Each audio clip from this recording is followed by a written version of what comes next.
Bom, então, boa tarde para vocês. Hoje é a nossa última aula, né, aula teórica mesmo, aula de conteúdo do, da nossa disciplina de criação da forma. Boa tarde, Carolina, né, da nossa disciplina de criação da forma. E conforme a gente já falou, a gente, né, subdividiu o conteúdo, né, em 3 módulos. Esse aqui encerra esse nosso terceiro módulo, que é uma reflexão maior sobre a questão da perspectiva como um todo. Né? Vamos lembrar que na primeira aula a gente falou sobre essa questão da perspectiva paralela e como que ela dialoga filosoficamente, em termos de pensamento, com as sociedades, né, e com as condições nas quais elas são representadas, e a gente pega desde uma perspectiva mais antiga, né, representada num determinado momento específico, é, é, das imagens orientais, de um modo geral, mas também a gente encontra esse tipo de representação em imagens ocidentais, né, perspectiva paralela, né, em imagens ocidentais.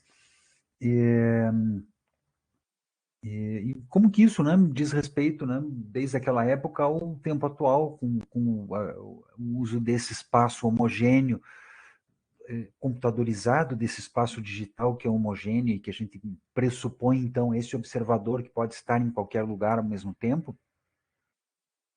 E na segunda aula a gente fala um pouco sobre como que se formula no Ocidente o pensamento que levou, né, essa construção da perspectiva com um ponto de fuga que tem uma conclusão matemática que foi desenvolvida pelo Albert, né, e como que isso foi sendo desenvolvido, né, um pouco empiricamente e um pouco teoricamente, né, os artistas iam fazendo e os teóricos iam, né, colocando por escrito, sistematizando e organizando esses sistemas. E a gente viu aquele sistema de colocar lá o ponto, né, do observador um pouco para a lateral, que é para fazer aquela projeção da linha que a gente marca na base, né, em verdadeira grandeza, projetando para aquele canto, onde ela intercepta a nossa linha, né, do nosso plano, é marcada essa profundidade de acordo com um padrão matemático. E implicações disso, né? Como que isso aconteceu, o que, que dizia essa questão da perspectiva com um ponto de fuga naquela ocasião em que isso se desenvolveu no Renascimento aí especificamente, né? No Renascimento ocidental. E agora, para essa nossa aula, a gente vai ver e vamos pensar uma possibilidade um pouco mais ampla de entender essa própria ideia de perspectiva. E a gente vai falar sobre a perspectiva com 2 pontos de fuga, mas também outras possibilidades de entendimentos de perspectiva apoiada nessa perspectiva linear de fato, né? E como que ela se organiza, como que ela se estabeleceu. É, então, né, entender, retomando só um pouco as ideias que a gente apresentou, né, brevemente na aula anterior, vamos considerar assim que essa ideia, né, desse desenvolvimento de uma perspectiva, ela tem precisamente essa busca de uma unidade espacial na imagem, né, de ter uma, uma regra superior, né, que determina o espaço e que vai organizar a distribuição das figuras nesse espaço.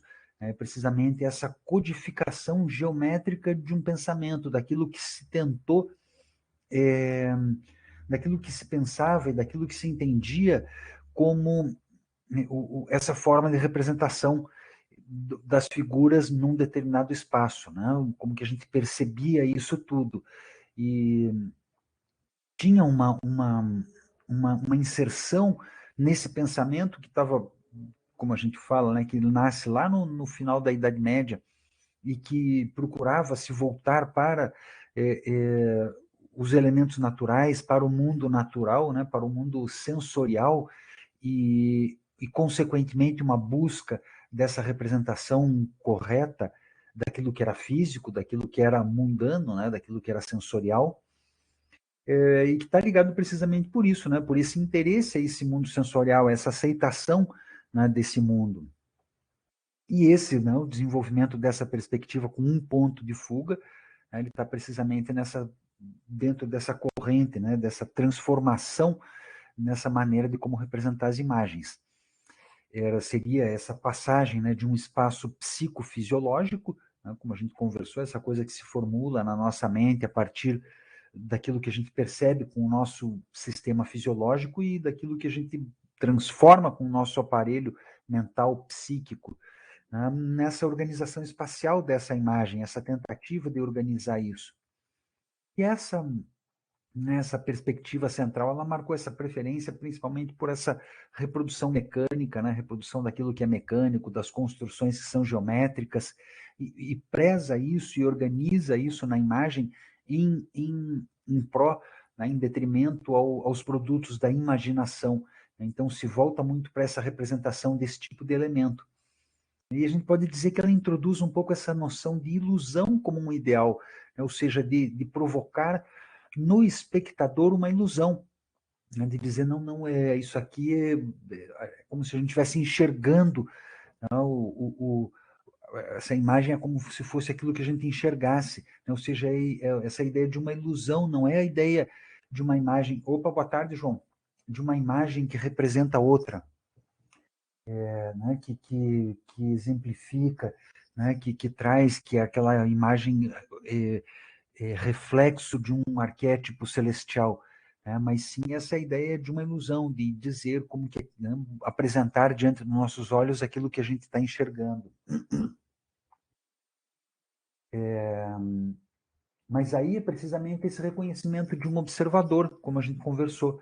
É claro que é um observador ideal, né? Ele entra nesse momento com essa concepção hierárquica da existência humana, né? Um pouco essa perspectiva central seria uma manifestação de um individualismo que começa a ser colocado em questão, né? Um ponto, uma figura. E aí a gente vai pensar um pouco, né? Só algumas para retomar algumas ideias, né, nesse processo de diferentes formas de representação da perspectiva, com um ponto, né, entre essa última ceia do Da Vinci, que tem uma famosa, né, bastante emblemática essa imagem, e né, que tem essa convergência para um ponto, que é a cabeça né, de Jesus, mas que é uma imagem absolutamente estática, coerente, simétrica, bem organizada. O fundo, né, ele tem um certo limite, até abre uma veduta, né, uma janela lá para trás para uma paisagem, mas ela atua muito mais no sentido de iluminar esse ponto central aqui, que é tanto ponto central visual, como ponto central da perspectiva, como ponto central do tema. E aí a gente vai pensar como essa tensão pode ser diferente, deslocando esse ponto de fuga. Aí vamos observar essa última ceia do Tintoretto, né, que a gente tem uma proposição de possibilidades distintas de pontos de concentração da nossa visão nessa imagem.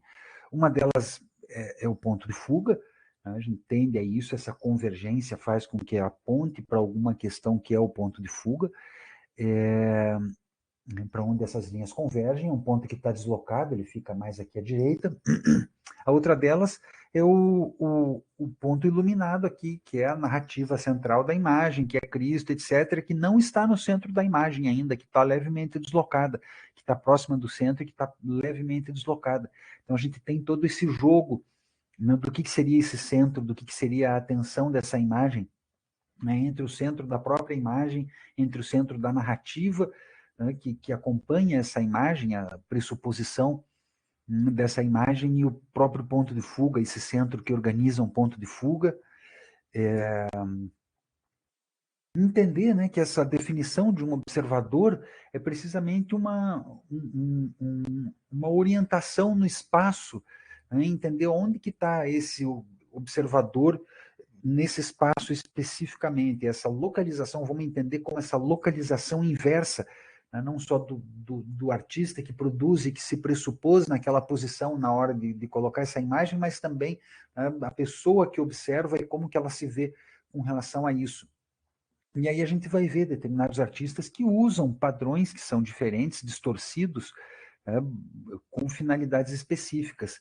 E essa ideia de usar pontos de fugas diferentes para aumentar, né, essa impressão de uma fantasia, de algo irreal, que a gente encontra bastante marcado na obra do De Quirico, e a gente vai encontrar também dos cubistas.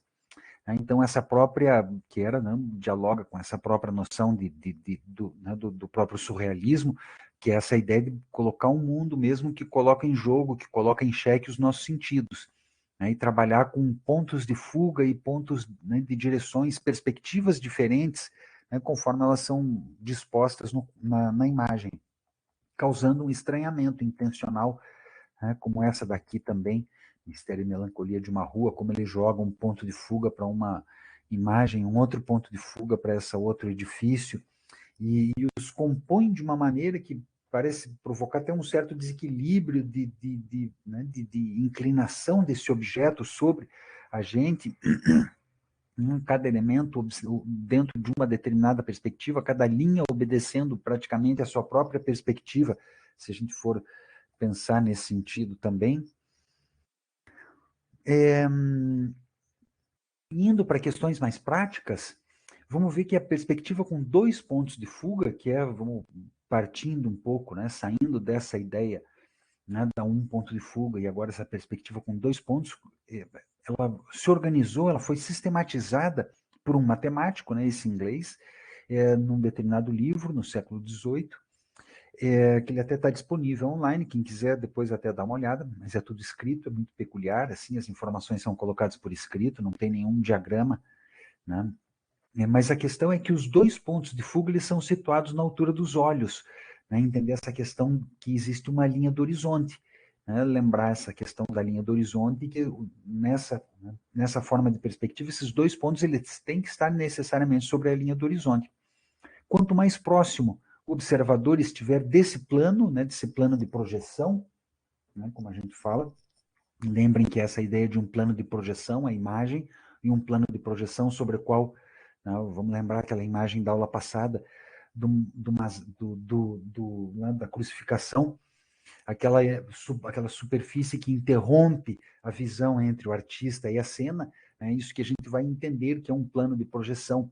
Entender que quanto mais próximo o observador tiver desse plano de projeção, mais próximos vão ficar os pontos de fuga, né? E a representação vai apresentar uma distorção ainda maior, né? Então, quanto mais próximos os pontos de fuga estiverem da figura, né, essa distorção ela é um pouco maior, por isso que muitas vezes eu falo, né, para vocês colocarem esses pontos de fuga, muitas vezes para fora mesmo do próprio desenho, para não ter uma distorção tão grande, como essa daqui, por exemplo.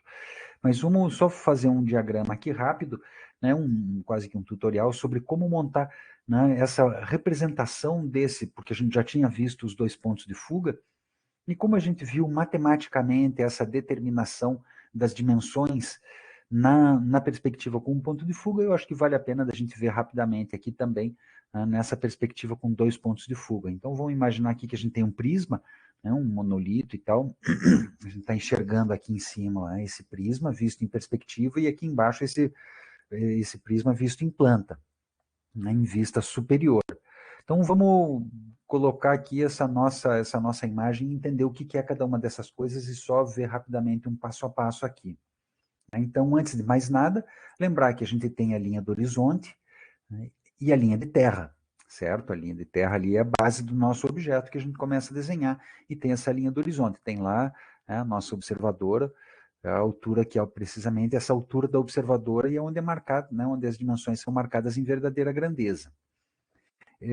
A gente vai ter um espaço aqui que é arbitrário, que não tem muita importância, que é essa distância entre a linha de terra e o plano de projeção, né? Não convém deixar tão próximo aqui para não ficar atrapalhando, né? Mas é uma medida arbitrária que também não importa muito para a gente. O objeto aqui está sendo visto em vista superior, e aqui a gente vai ter, então, a nossa observadora vista de cima, né? Como a gente vê aqui lá, a nossa mocinha e tal, que é precisamente essa distância que a gente está aqui, a nossa observadora, entre o plano de projeção e a observadora. É isso que vai determinar a distância dos pontos de fuga. Se essa figura tivesse mais para trás, a gente não tem espaço para colocar aqui, mas se ela tivesse mais para trás, isso implicaria num ponto de fuga mais afastado. A gente já vai ver isso. Aqui, né? Então, vamos passar aqui o seguinte, como fazer, né, vamos passar para o desenho especificamente, como fazer, né, encontrar esses pontos de fuga. E a coisa X, né, a questão central aqui para determinar esse ponto de fuga, vai ser precisamente a posição do objeto que está na nossa frente. Ou seja, o que a gente vai fazer? A gente vai pegar essa linha aqui de uma das laterais do objeto e vai traçar uma linha paralela a essa linha aqui, passando precisamente aqui no ponto do observador, aqui do observador. Onde essa linha tocar lá o plano de projeção, a gente tem um ponto marcado. E a mesma coisa aqui. Essa linha aqui, essa linha que eu vou traçar partindo aqui da observadora, ou do observador, ela é precisamente paralela a essa linha, né? Então, o ângulo alfa e alfa aqui eles devem ser iguais, e beta aqui eles devem ser iguais, né? Então, são linhas paralelas, né? Então, linhas paralelas às laterais do objeto. E a gente vai conseguir esses dois pontos aqui especificamente. Eles é que vão determinar para a gente precisamente os pontos de fuga na medida em que a gente projetar essas linhas lá para cima e marcar o ponto de fuga lá na linha do horizonte. Então, a gente tem ponto de fuga 1 e ponto de fuga 2. Aqui a gente tem as medidas em verdadeira grandeza, aqui também em verdadeira grandeza, embaixo, né, essa vista superior, e aqui, né, esse eixo aqui também vai determinar para a gente uma verdadeira grandeza. Perdão, esse eixo aqui, né, do objeto, e a gente já vai ver ele aqui em seguida.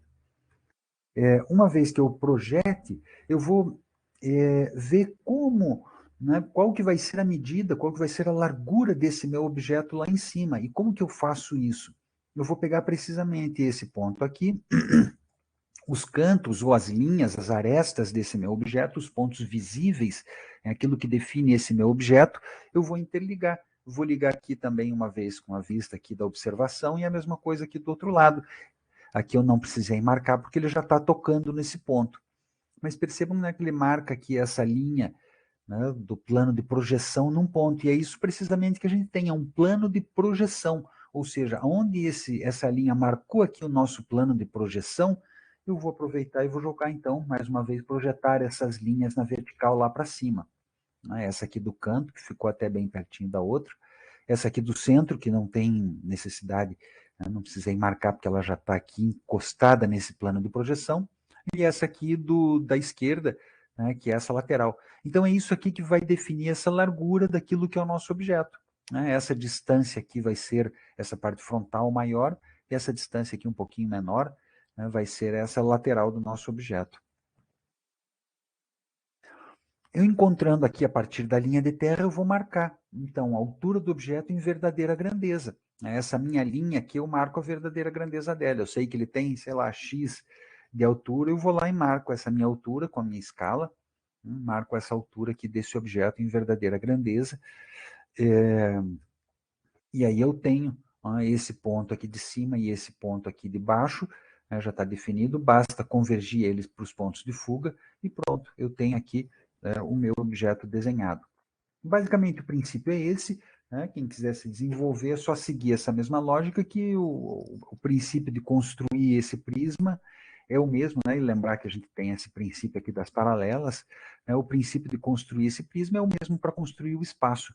Eu coloco aqui basicamente né, um retângulo, né, com uma altura, mas basta organizar essas dimensões no espaço. Se eu tiver, por exemplo, um objeto que não está alinhado com esse objeto na minha perspectiva, eu vou ter outros dois pontos de fuga para esse outro objeto. Né? Vamos supor que eu tenho lá uma praça que tem no final da praça não uma casa, não uma igreja alinhada né, com essa praça, mas a gente tem uma esquina que não é um ângulo reto com a outra, né, e tem lá a prefeitura dessa cidade ali e tal, nesse outro plano, e eu quiser desenhar isso matematicamente, eu vou encontrar os pontos de fuga de cada um desses objetos, porque vai depender de como eles estão alinhados em relação a esse plano de projeção. O princípio é o mesmo, né? Basta situar esse objeto aqui. Eu acho que era isso, né? Ficou alguma dúvida com relação a isso? Se ficar também, quando vocês eventualmente quiserem fazer, a gente pode conversar melhor futuramente. Mas o princípio é esse, e também vocês não precisam saber fazer isso matematicamente, porque como a gente viu, uma série de artistas produziram essas imagens empiricamente e a qualidade a gente praticamente não consegue dizer. Eu mostrei aqueles dois, Dirk Boats e o mesmo o Roger van der Weyden, e esqueci o outro lá também no norte, o Petrus Christus, que produziam imagens assim, empiricamente, e nem por isso elas pareciam incoerentes. Né? A gente pode confiar na nossa percepção também no processo de construir.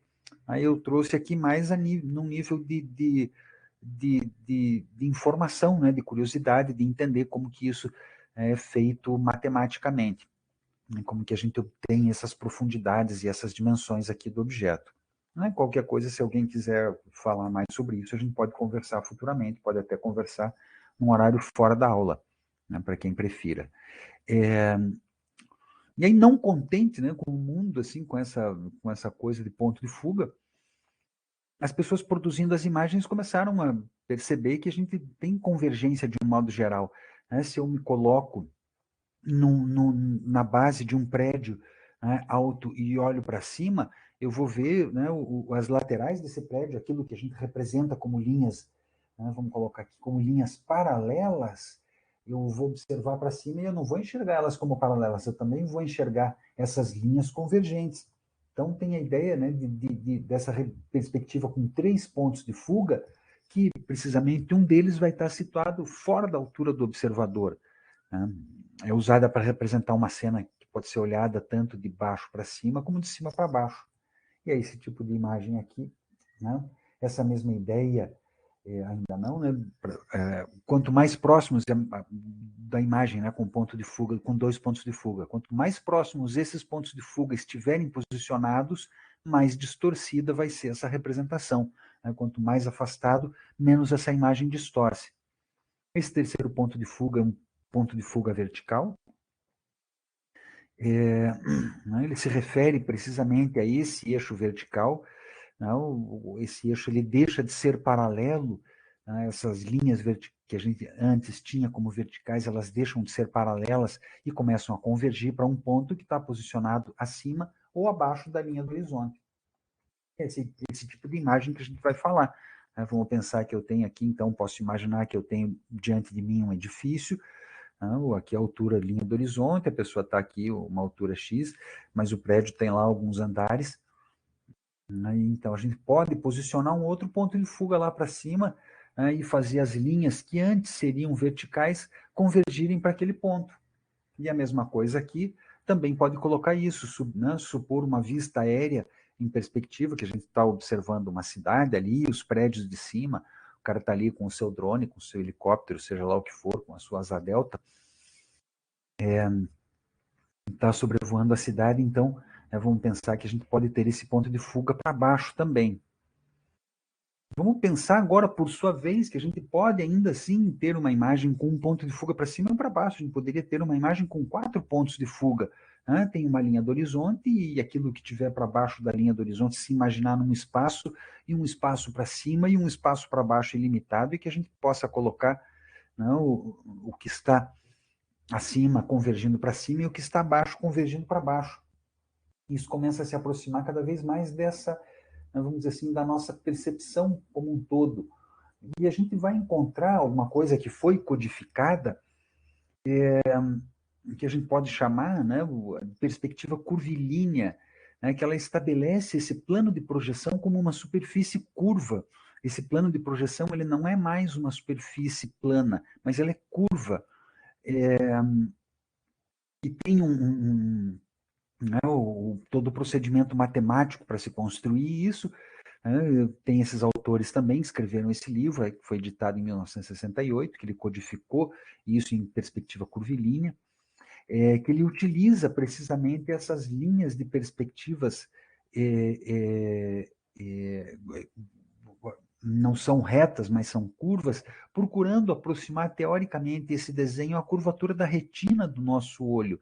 Né? Porque, como a gente já falou lá antes, a superfície sobre a qual a imagem se projeta, para a gente receber a imagem, né, no nosso cérebro, aquilo que é o nosso sensor de luminosidade, é uma superfície curva, né, uma superfície esférica, é uma concavidade. Então, eles procuram aproximar disso precisamente fazendo essa projeção, não considerando um plano, mas considerando linhas curvas. Eles entendiam que isso seria mais preciso, né, do que com linhas retas. E a gente tem essa obra, né, do Escher, que eu esqueci de colocar a data, né, um pouco anterior, mas que apresenta precisamente o uso, né? São imagens que ele organiza, ele era um matemático também, né? De perspectivas curvas inclinadas, né? De diversas formas, possibilidades de construir perspectivas. E vamos observar que essa forma de construir uma perspectiva curvilínea, uma perspectiva curva, ela já está bastante presente na imagem. Então, a gente vê que essa imagem aqui do Van Eyck, ela é lá do Quattrocento, e a gente tem essa convergência, a gente pode observar lá em cima, né, esse teto, né, que a gente identifica uma convergência aqui para um ponto, né, a mesma coisa que a lateral, a gente vê que tem essa construção de elementos geométricos, mas mais do que isso, eu queria atentar precisamente para esse detalhe da imagem, que é o retrato das visitas chegando, né, na casa dos Arnolfini, e que é precisamente construída, né, sobre um espelho convexo, né, então ela tem esse reflexo, essa construção geométrica arredondada, né, que arredonda nas bordas. Então é um pouco isso aqui que a gente vai poder entender como essa perspectiva curvilínea, né. Percebam então que ela vai ganhando essa característica arredondada nas bordas, né, e pressupõe precisamente essa projeção sobre uma superfície circular, né, uma superfície esférica. Essa outra imagem não é só o Arnolfini que pintou, a gente encontra também ó, nessa miniatura lá também do Quattrocento, do século XV, e a gente vê como esse artista aqui, Jean Fouquet, também constrói essa perspectiva inclinada. Vejam como a gente tem, né, precisamente esses ângulos curvos aqui colocados na base da imagem, né, mesmo essas casas aqui que têm um certo alinhamento, mas que também tem essa deformação curva, né, no próprio processo de construção, né, dessa imagem em si. Tem uma outra também bastante emblemática do século seguinte, que é o autorretrato num espelho convexo do Parmigianino, né, que pressupõe precisamente essa projeção da imagem sobre uma superfície circular, sobre uma superfície esférica. E é precisamente esse tipo de imagem, né, que a gente vai encontrar aí nessa obra do Escher, né, que é muito peculiar, esse autorretrato nessa esfera, né, seria aí uma esfera reflexiva, mas então que pressupõe precisamente essa superfície esférica sobre a qual a gente tem essa projeção de uma determinada imagem. E é não, precisamente essa forma de lente grande angular que a gente usa, né, que passa esse tipo de percepção para a gente, né, de arredondamento nas bordas, né, que tem um campo maior daquilo que a gente enxerga. Essa aí é a Mesquita Catedral lá de Córdoba. Então, aqui o piso, a gente vê que ele é arredondado, né? Aqui em cima a gente vê também que isso está... não, né? Ele está arredondado, assim como as colunas aqui ficam arredondadas nas extremidades. Mesmo esse espaço interno aqui da mesquita, a gente pode ver, né, um arredondamento na parte superior para um lado, um arredondamento na parte inferior para o outro, e a mesma coisa aqui nas extremidades, nas colunas, e nesse tipo de espaço, assim, também interno, né, com esse tipo de visão, a gente vai ter esse tipo de deformação, né, da imagem, que não é necessariamente uma deformação, né, precisamente, a gente pensa, né, já parte dessa noção de que isso seria uma deformação. Aqui tem né, tem o referencial teórico, e é basicamente isso, pessoal, né, esse conteúdo, eu vou encerrar aqui já a nossa gravação,